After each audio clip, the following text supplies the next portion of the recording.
Assalamualaikum warahmatullahi wabarakatuh. Halo semuanya, perkenalkan saya Muhammad Tommy Triwinata, NPM 220120104449, kelas Bahasa Indonesia G509, mahasiswa dari Universitas Pembangunan Nasional Veteran Jawa Timur.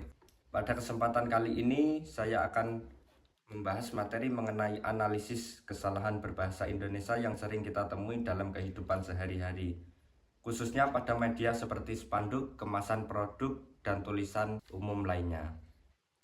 Seperti yang telah dijelaskan sebelumnya, penggunaan bahasa Indonesia yang baik dan benar harus memperhatikan berbagai kaidah, seperti ejaan baku, huruf kapital, tanda baca, penulisan istilah, serta penggunaan kata depan dan awalan. Namun pada kenyataannya masih banyak ditemukan kesalahan dalam penerapannya. Hal ini bisa disebabkan oleh kurangnya pemahaman, kebiasaan, atau bahkan karena kebutuhan desain dan estetika. Oleh karena itu, pada kesempatan ini saya akan menunjukkan beberapa contoh nyata kesalahan berbahasa, kemudian menganalisis letak kesalahannya, serta memberikan pembenaran sesuai dengan kaidah bahasa Indonesia yang benar. Baik, untuk memulai pembahasan, kita akan masuk ke contoh pertama. Di sini dapat dilihat pada contoh pertama ada foto atau gambar dengan bertuliskan "Selamat datang di Ayam Panggang Bu Setu, Desa Gandu, Kecamatan Karangrejo, Magetan". Kita analisis kesalahan pada foto atau gambar tersebut.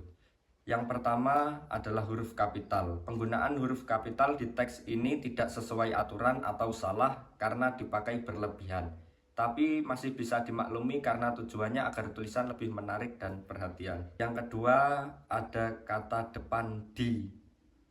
Penulisan di dengan huruf besar di tengah kalimat itu salah. Hal ini tidak tepat karena memang tidak sesuai aturan walaupun sering dipakai di spanduk. Yang ketiga, singkatan desa dan kecamatan. Penggunaan singkatan seperti ini kurang tepat kalau untuk tulisan resmi, tapi masih boleh dipakai karena spanduk biasanya butuh tulisan yang singkat. Yang keempat, inkonsistensi penulisan. Penulisan huruf besar dan kecilnya tidak konsisten atau salah. Hal ini kurang bagus karena membuat tulisan tidak terlihat rapi. Yang kelima ada tanda petik. Penggunaan tanda petik pada nama usaha sudah benar. Ini tidak masalah, hanya saja penulisan hurufnya masih perlu diperbaiki. Setelah kita evaluasi, hasil pembenaran dapat dilihat sebagai foto berikut. Selamat datang di Ayam Panggang Bu Setu, Desa Gandu, Kecamatan Karangrejo, Magetan. Selanjutnya yang kedua, yakni ada foto atau gambar yang bertulisan Tarjamah Riyadhus Shalihin. Kita analisis kesalahannya. Yang pertama, ejaan kata tarjamah. Penulisan tarjamah itu salah karena tidak sesuai ejaan bahasa Indonesia. Yang benar adalah terjemah atau terjemahan. Hal ini terjadi karena pengaruh bahasa Arab, tapi tetap sebaiknya tidak digunakan dalam penulisan Indonesia. Yang kedua, ada kesalahan huruf kapital. Semua huruf ditulis besar itu tidak sesuai aturan atau salah, tapi dalam desain seperti sampul buku masih boleh saja untuk menarik perhatian. Yang ketiga, ada kesalahan pada kejelasan makna. Penulisan terjemah Riyadhus Shalihin itu kurang jelas maksudnya, akan lebih baik jika ditulis lebih lengkap. Misalnya terjemahan kitab Riyadhus Shalihin agar mudah dipahami. Setelah kita evaluasi, pembenaran dapat dilihat pada gambar berikut yang bertuliskan terjemah kitab Riyadhus Shalihin. Pada fenomena ketiga ini ada gambar yang bertulisan aneka camilan Pak Wiwit, gurih dan renyah, diproduksi oleh CV Usaha Kita Bersama.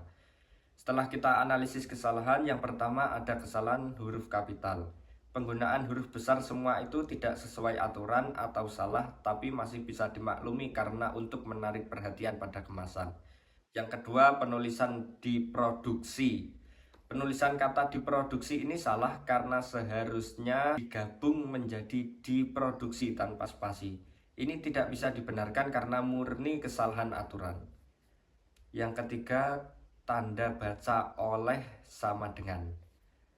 Penulisan spasi sebelum titik 2 itu kurang tepat, walaupun terlihat sepele tetap tidak sesuai aturan.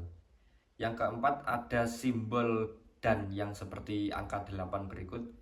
Penggunaan simbol dan itu tidak sesuai aturan baku, tapi dalam desain kemasan masih boleh digunakan.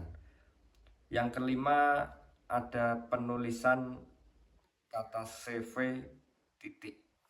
Penulisan huruf besar semua dan tanda titik pada CV itu kurang tepat, tapi masih sering digunakan, jadi masih bisa dimaklumi. Setelah kita evaluasi, hasil pembenaran menunjukkan sebagai berikut: aneka camilan Pak Wiwit gurih dan renyah, diproduksi oleh CV usaha kita bersama. Demikian pembahasan yang dapat saya sampaikan mengenai analisis kesalahan berbahasa Indonesia. Dari beberapa contoh yang telah dibahas, dapat kita simpulkan bahwa masih banyak kesalahan penggunaan bahasa yang terjadi di sekitar kita, baik dalam penulisan huruf kapital, penggunaan kata depan, tanda baca, maupun pemilihan kata. Meskipun sebagian kesalahan tersebut dapat dimaklumi karena faktor desain atau kebiasaan, namun dalam konteks formal dan akademik, penggunaan bahasa yang sesuai kaidah tetap sangat penting untuk diperhatikan. Melalui pembahasan ini diharapkan kita semua dapat lebih memahami dan teliti dalam menggunakan bahasa Indonesia yang baik dan benar dalam kehidupan sehari-hari. Akhir kata, saya ucapkan terima kasih atas perhatian teman-teman sekalian. Wassalamualaikum warahmatullahi wabarakatuh.